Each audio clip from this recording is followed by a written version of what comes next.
The Tudors inherited a general concept of order from the medieval view of the world. They represented the universal order as a chain of being. This chain had two important characteristics. First, the various ranks, the various positions in the chain were fixed. There was no mobility from one ring to the next. Second, the hierarchy was complete and closed. All formless life had been created in the beginning, and there was no room for new life to appear. Anything that was outside the chain was considered to be chaos, madness, and evil. In the chain of being, the hierarchy of existence was the following: God as spirit, who was followed by spiritual beings or angels, and then at the third place, human beings, and then the animal kingdom and the plant kingdom, and finally the material or inanimate world. In the chain of being, the position of man was unique. He shared the body with the lower creation and the spirit with higher creations, and therefore he had the unique function of binding together or of linking together all the levels of being. All of creation was bound together, which means that whatever affected one thing affected other elements in the chain. This was called a correspondence. There were three parts of the chain corresponding to each other: macrocosm, the universe, nature, and the skies; microcosm, the human body as a map of the universe, and the body politic, the kingdom, including its government and citizens. The whole universe was governed by divine will. Nature was God's instrument, the social hierarchy a product of nature. Therefore, subordination and unity were the natural rules for the state, which should be subject to a single head. Thus, the king or the queen became the symbol of stability and unity. And the symbol of stability and unity in this period was certainly Elizabeth I, so the Virgin Queen. This system of beliefs was used to control a dynamic and changing world.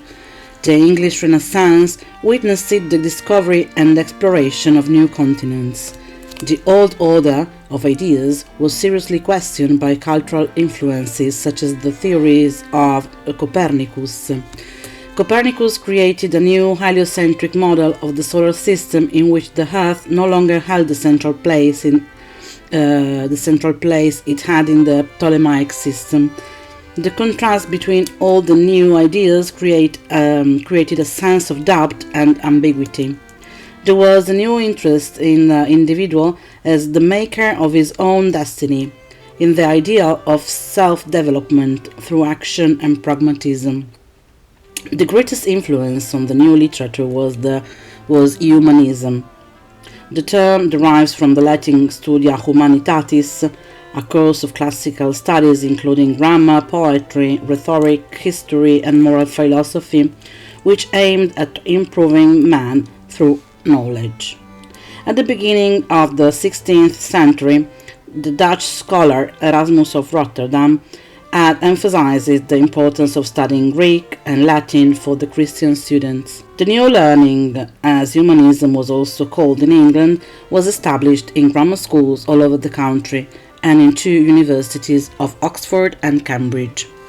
Humanism encouraged confidence in the power of human reason to interpret man and nature, in the value of literature as an instrument of reason, and in the dignity of modern English as a literary medium. In fact, English humanists used English instead of Latin in their writings, improving its vocabulary and syntax. The English Renaissance developed later than its European equivalents and had its own distinctive features.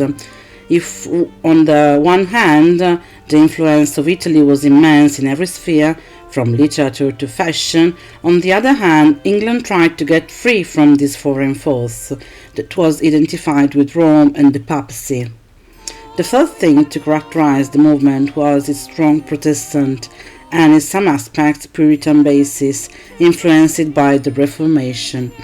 The English literature of the period lacked the pagan serenity of the Italian Renaissance and was less committed to the visual arts. This explains the Baroque exuberance of the powerful speeches of Marlowe's and Shakespeare's plays, or in Donne's poetry.